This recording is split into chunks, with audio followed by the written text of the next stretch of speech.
Hello everyone, welcome to tap. So आज हम बात करने वाले हैं FCI AG3 अकाउंट्स पोस्ट के बारे में, जो कि कॉमर्स ग्रेजुएट्स के लिए एक अपकमिंग अपॉर्चुनिटी है, बहुत ही अच्छी अपॉर्चुनिटी है।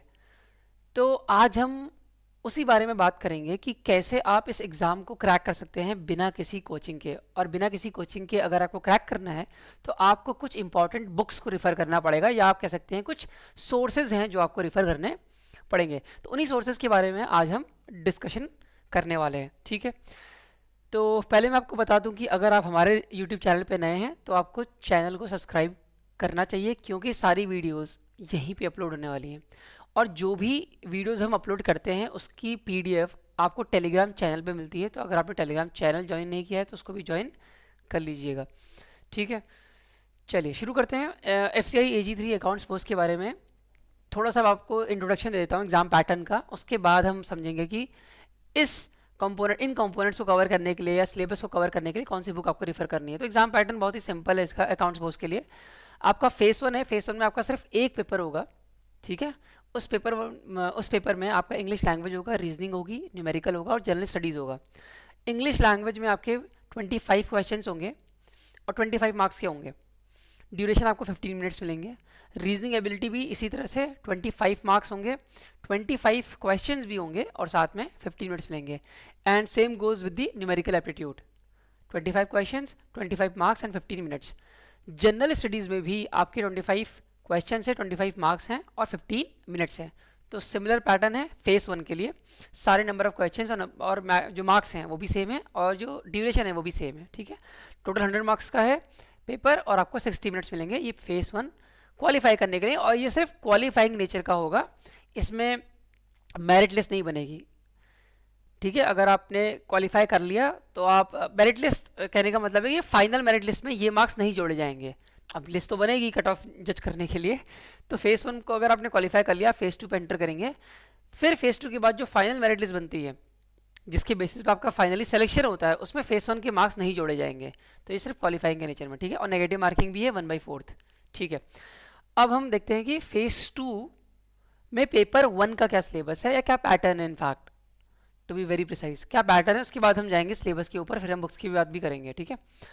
तो फेस 2 का paper 1 as it is same है जो आपने फेस 1 में अभी देखा था। जो आप पढ़ेंगे फेस 1 के लिए वही आपको फेस 2 पेपर 1 के लिए भी पढ़ना है, सेम चीज़। तो आपका English language, reasoning ability same है, न्यूमेरिकल एप्टीट्यूड भी सेम है, जनरल स्टडीज़ भी सेम है, बट इसमें कंप्यूटर अवेयरनेस एक एक्स्ट्रा कंपोनेंट है बस।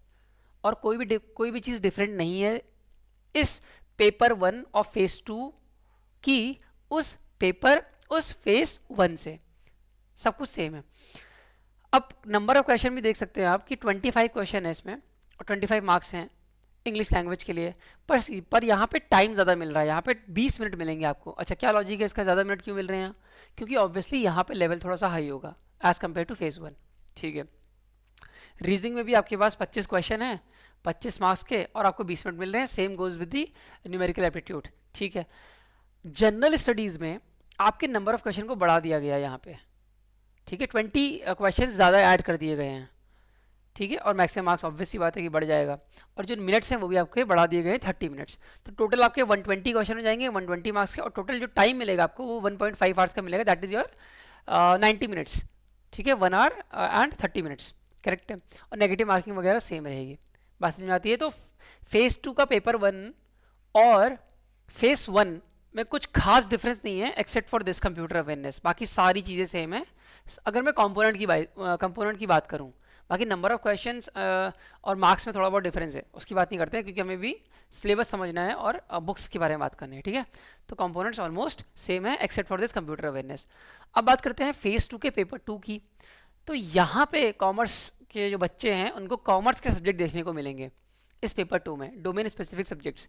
तो यहाँ पे आपके पास 60 मिनट्स होंगे सिर्फ करने को और 60 क्वेश्चंस होंगे। तो 1 मिनट में ऑलमोस्ट आपको एक क्वेश्चन करना है। और जो मार्क्स होंगे ये 120 मार्क्स का होगा ये, मतलब एक question is going to carry 2 mark, ठीक है ना। नेगेटिव मार्किंग सेम रहेगी, वही 1/4 है, ठीक है। और एक क्वेश्चन है 2 नंबर का, बात समझ में आती है। अब बात करते हैं, ये तो हमने एग्जाम पैटर्न की बात कर ली। अब हम बात करते हैं कि क्या क्या डिटेल्ड सिलेबस है, जितने भी हमने भी कंपोनेंट देखे ना, इंग्लिश हो गया, रीजनिंग हो गया, क्वांट्स हो गया, ठीक है, और जो हमारा जनरल स्टडीज़ हो गया, एक बार डिटेल में देखते हैं कि क्या सिलेबस है और उसके लिए आपको कौन से बुक को रेफ़र करना है कि आपकी सेल्फ प्रिपरेशन हो जाए, सेल्फ स्टडी हो जाए बिना किसी कोचिंग के। तो हमारे पास क्वांट्स में ये सिलेबस है जो हर किसी बैंकिंग और एसएससी एग्जाम में आता है, ठीक है, कुछ अलग नहीं है, वही है। और इसके लिए आप ये बुक रेफ़र कर सकते हैं क्वांटिटेटिव एप्टीट्यूड के लिए, क्वांटिटेटिव एप्टीट्यूड की एस चंद की और डॉक्टर आर एस अग्रवाल की, ये बुक आप रेफ़र कर सकते हैं। आपको सारा सिलेबस इसमें मिल जाएगा, यही जो लिखा हुआ है यहाँ पे, और इस बुक से आपकी कौन सी प्रिपरेशन अच्छी हो जाएगी काफ़ी, ठीक है। अब बात करते हैं रीजनिंग की। अगेन सिलेबस वही है जो सब में होता है, setting arrangement, alpha numerical series, coding decoding, ranking order, blood relation, puzzles, inequality, syllogism, directions, input output and analytical reasoning.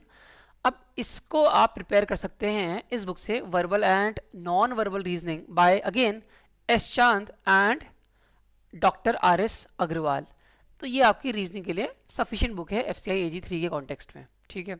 अब बात करते हैं इंग्लिश की। इंग्लिश का क्या सिलेबस है? रीडिंग कॉम्प्रिहेंशन आप को देखने को मिल सकता है, एंटोनिम्स सिनोनिम्स आपको देखने को मिल सकते हैं, sentence and your word rearrangement and cloze test and the error detection और sentence improvement, you can see that in the examination. And how you are going to study that? You are going to deal with this component of English by going through this English book, that is High School English Grammar and Composition by Wren and Martin. So from here you are going to understand the English component of your FCI AG3 accountant post. Got it? कि English कैसे करनी है, ठीक है। अब बात करते हैं आगे की, जो कि हमारी है जनरल स्टडीज़। जनरल स्टडीज़ में जैसा कि आपको पता है कि फेस 1 का पेपर 1 और फेस 2 सिमिलर है, ये हम बात कर चुके हैं ऑलरेडी, ठीक है। बट फेस 1 में आपका कंप्यूटर नहीं है, देखिए इसीलिए मैंने इसको अलग अलग कर दिया है। फेस 1 में आपका समरी यहाँ लिखी हुई है और जो फेस 2 का पेपर 1 है इसकी समरी यहाँ लिखी हुई है। जनरल स्टडीज़ के क्वेश्चन है फेस 1 में, history, geography, economics, general science 20 question है और करंट अफेयर के 5 क्वेश्चन है। लेकिन on the other hand when we talk about phase 2 paper 1, it consists of general studies, that is your same subjects, history, geography, economics, and combining all the subjects, the question you are going to see in the examination is of 25 question you are going to see in their examination. And as far as general science is concerned, you are going to look at the you are going to see 10 questions for this component, and for the current affairs you are going to see 5 question, and for the computer awareness again 5 question will be there in the examination, right? तो ये आपका face 2 paper 1 का pattern है। तो आपको जो मोटा मोटा समझना है कि जनरल स्टडीज़ में आपका हिस्ट्री है, ज्योग्राफी है, इकोनॉमिक्स है, जनरल साइंस है, ठीक है, करंट अफेयर भी है और कंप्यूटर अवेयरनेस है। ये आपका मोटा मोटा जनरल स्टडीज़ है पूरा का पूरा, ठीक है। सब्जेक्ट समझ में आ गए। अब आप इसको पढ़ेंगे कैसे और सिलेबस क्या है? तो बहुत आसान है। आपकी क्लास 9th की NCERT, क्लास 10th की NCERT में जो सिलेबस है हिस्ट्री, ज्योग्राफी, इकोनॉमिक्स और जनरल साइंस का, वो सारा syllabus FCI AG3 accounts post के लिए आपके लिए एप्लीकेबल है। तो आपको ये बुक्स पढ़नी है। इनफैक्ट 9th और 10th की ही नहीं, मैं आपको सच बताऊं तो सिर्फ 9th 10th की नहीं पढ़ोगे आप 6 से लेकर 10 तक पढ़ोगे NCERT साइंस, ठीक है। उसके बाद आप हिस्ट्री, ज्योग्राफी, ये सारे सब्जेक्ट पढ़ोगे आप, ठीक है। और जो आपकी इकोनॉमिक्स है तो मोस्ट प्रॉब्ली 6 to 8 नहीं होती है, तो वो आपको नहीं पढ़नी, ऑब्वियस सी बात है, वो आपको 9th 10th की पढ़नी है और 11th 12th की भी पढ़ सकते हैं आप, ठीक है। बाकी सारे सब्जेक्ट आपको 6 to 10th पढ़ने हैं। जनरल स्टडीज़ के लिए जो बची हुई जनरल नॉलेज है उसके लिए आप ये ल्यूसेंट की जो है जीके की बुक, ये भी रेफ़र कर सकते हैं। वैसे मैं आपको रिकमेंड करूंगा कि आप NCERT पढ़िए, उसके बाद भले आप ल्यूसेंट पे जा सकते हैं, क्योंकि ज़्यादातर क्वेश्चन NCERT से ही बनते हैं, ठीक है। बट ल्यूसेंट भी रेफ़र कर सकते हैं आप। कंप्यूटर अवेयरनेस के लिए आपको अरिहंत की बुक रेफ़र करनी चाहिए। इसमें आपको कंप्यूटर अवेयरनेस का पूरा सिलेबस मिल जाएगा जो भी इस एग्ज़ाम के लिए एप्लीकेबल है। चलो अब बात करते हैं पेपर 2 और फेज़ 2 की, जो आपकी अकाउंट्स वाली पोस्ट, जो अकाउंट्स के सब्जेक्ट्स हैं, डोमेन है ना कॉमर्स का, उससे रिलेटेड जो सब्जेक्ट्स हैं उसकी बात कर लेते हैं। तो आपका इसमें अकाउंटिंग भी है, टैक्सेशन भी है, ऑडिटिंग भी है, कमर्शियल लॉ भी है। कमर्शियल लॉ में भी अलग अलग है आपका, basic of contract acts, basics of company acts, basics of sale of goods act, negotiable instrument act, और फिर आपका बेसिक ऑफ कंप्यूटर है। कंप्यूटर तो आपने अपने पेपर 1 में भी किया ही है अरिहंत वाली बुक से, तो इसके सोर्स की बात नहीं करेंगे हम, ऑब्वियस सी बात है, कंप्यूटर के सोर्स की बात नहीं करेंगे, बट बाकी सोर्सेज की बात भी कर लेते हैं, ठीक है। पहले शुरू करते हैं अकाउंटिंग से। तो अकाउंटिंग आप कहाँ से पढ़ोगे? बड़ा इजी है, 11th और 12th की NCERT आप उठाएंगे, ये जितना है उसको अच्छे से कवर कर लेंगे। कुछ कुछ टॉपिक है जैसे इंट्रोडक्शन टू अकाउंटिंग स्टैंडर्ड है, थोड़ा बेसिक वगैरह समझना है, ये आप आईसीआई की मॉड्यूल को रेफर कर सकते हैं इंट्रोडक्शन समझने के लिए सिर्फ, ठीक है। तो अकाउंटिंग आपको 11-12 को आप प्राइमरली आपको इसको इंपॉर्टेंस देनी है 11-12 की एनसीईआरटी को, ठीक है। अब नेक्स्ट सब्जेक्ट है हमारे पास टैक्सेशन। टैक्सेशन आप कैसे करेंगे, तो आप आईसीआई की वेबसाइट पे जाएंगे, या फ्री रिसोर्स है, ये आपको खरीदना खरीदना कुछ नहीं है इसको, ठीक है। और एनसीईआरटी की बुक भी फ्री रिसोर्स है, हाँ, ये कुछ खरीदना नहीं पड़ता है, डायरेक्टली एनसीईआरटी की वेबसाइट में फ्री मिल जाता है, ठीक है। तो पैसे बचा के भी पढ़ना है आप लोग को, सीखना है कि पैसे बचा के कैसे पढ़ा जाता है। अब पेपर 2 ऑफ फेज 2 आपका है, इसके आपका टैक्सेशन सब्जेक्ट है। टैक्सेशन कैसे पढ़ेंगे आप आईसीआई की वेबसाइट पे जाएंगे ICI.org, वहाँ पे इंटरमीडिएट सेक्शन पे जाएंगे, स्टूडेंट के अंदर बोर्ड ऑफ स्टडीज़ है, उसके अंदर आप इंटरमीडिएट उनका कोर्स है, इंटरमीडिएट का कोर्स है, उसके अंदर आप जाएंगे तो आपको टैक्सेशन के मॉड्यूल दिख जाएंगे। टैक्सेशन में आपको डायरेक्ट टैक्स भी आता है, इनडायरेक्ट टैक्स भी आता है FCI AG 3 में, ठीक है। इनफैक्ट जितने भी कॉमर्स रिलेटेड आपके सब्जेक्ट्स हैं ना, जितने भी कॉमर्स रिलेटेड आपके एग्जामिनेशन होने वाले हैं आगे, उन सब में ही मोस्ट ऑफ द एग्जामिनेशन में टैक्सेशन पूछा जाता है। तो अब ये डायरेक्ट टैक्स पढ़ोगे, इसमें आपका सेक्शन ए मिल जाएगा, direct tax, income tax law बोलते हैं इसको, और आपका इनडायरेक्ट टैक्स जिसको आप जीएसटी बोलते हैं, उसके भी मॉड्यूल मिल जाएंगे। तो जीएसटी के 2 मॉड्यूल हैं और आपके इनकम टैक्स के भी 2 मॉड्यूल हैं। तो आपको पूरा पूरा मॉड्यूल सारा नहीं पढ़ना है, बस आपको समरी वमरी एक बार पढ़ लेनी है, समरी पढ़ के, और या तो आप यूट्यूब वीडियोस भी देख सकते हो। तो ये आपको करना है, ये आपका सोर्स रहेगा टैक्सेशन के लिए, बेस्ट सोर्स रहेगा आपके लिए, ठीक है। आगे बात करते हैं ऑडिटिंग की। तो अगेन सेम है, इंटरमीडिएट कोर्स में आपको ऑडिटिंग की बुक्स भी मिल जाएंगी, 2 मॉड्यूल मिलेंगे ऑडिटिंग एंड एथिक्स के, ये आप अगर कर लोगे तो आपका कवर हो जाएगा ऑडिटिंग भी।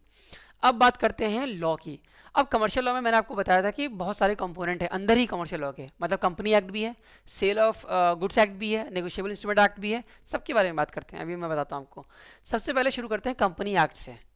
कंपनी एक्ट आप कहाँ से पढ़ने वाले हो, तो इसका बहुत ही अच्छा सोर्स है, मैं कहूँ कि बेस्ट सोर्स क्या है, मिनिस्ट्री ऑफ कॉर्पोरेट अफेयर्स की वेबसाइट में आप जाएंगे, गूगल में सर्च करेंगे MCA, ministry of corporate affair की वेबसाइट आ जाएगी। उसके बाद आपको ये टैब्स मिलेंगे, इस टैब्स में आप एक्ट्स एंड रूल्स में जाएंगे, यहाँ पे क्लिक करिएगा एक्ट्स एंड रूल्स पे। उसके बाद एक्ट्स एंड रूल्स में यहाँ पे आपको एक्ट्स मिलेगा, उस पर क्लिक करेंगे। इस एक्ट्स पे क्लिक क्या करेंगे आप, होवर करेंगे ना, तो नीचे बहुत सारे एक्ट लिख के आ जाएंगे, उसमें आप क्लिक करोगे कंपनीज एक्ट 2013 पे।